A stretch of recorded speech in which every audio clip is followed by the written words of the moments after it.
मित्रांनो, रोप गॅलरीतलं असो किंवा अंगणातलं किंवा मैदानावरील किंवा रोडाच्या किनारी झाड असो, याच्यात रमायला बघायला आपल्याला आनंद वाटतो, नाही का? मग का नाही याच्यात रममान व्हायचे? का नाही झाडं लावायचे?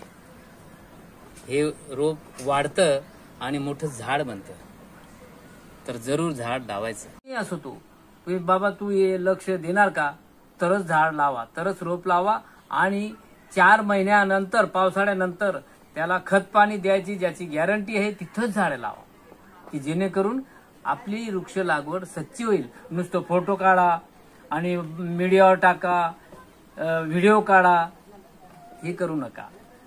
ओरिजिनल यायला पाहिजे, सत्यता यायला पाहिजे आणि आपल्या मनापासून सेवा पाहिजे.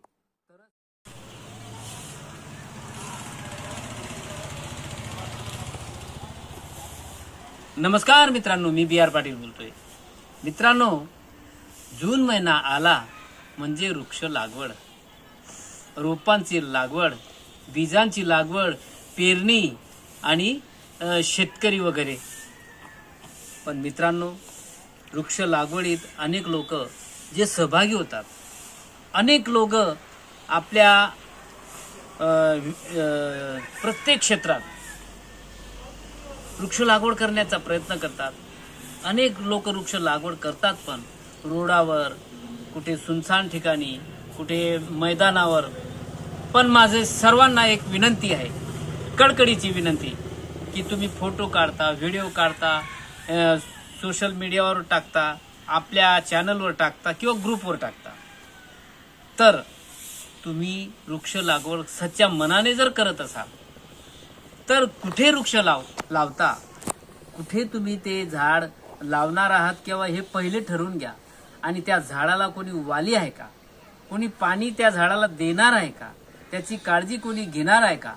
खत पाणी कोणी देणार आहे का? हे तुम्ही पहिले ठरवून घ्या आणि नंतर वृक्ष लागवड करा. कारण वृक्ष रोप लावली जातात आणि नंतर त्या 4 महिने गेल्यावर कोणी त्या झाडांकडे बघत नाही किंवा रोपांकडे बघत नाही आणि ते असंच वाया जातं रोप. बाकी 1, 2, 4 ते नैसर्गिकरित्या जगलं तर जगलं बिचारं, म्हणजे त्याला आपण लावारीच करतो, त्या रोपाला देवारीच करतो. तसं करू नका. कारण वृक्ष लागवड म्हणजे एक सच्चाई, एक श्रद्धा आणि एक पूजा समजा. पण काही लोक आपलं मस्त फॅशन म्हणून हे करता, की बघा मी एवढे वृक्ष लावले. कोणी आपलं स्टेटस वगैरे टाकता, की बघा मी वृक्ष लावायला गेलो होतो. पण नुसतं वृक्ष लावायला जाऊ नका. झाड लावा, झाड जगवा हे म्हटलंय, पण सच्च्या मनाने त्या झाडाला असा आसरा द्या की ते पूर्ण मोठं होईल, मग ते तुमचा आसरा होईल. एवढंच माझं सांगणं आहे. आणि या वर्षी खूप झाडे लावा, अशी झाडे लावा की ते जगतील. ओके, धन्यवाद.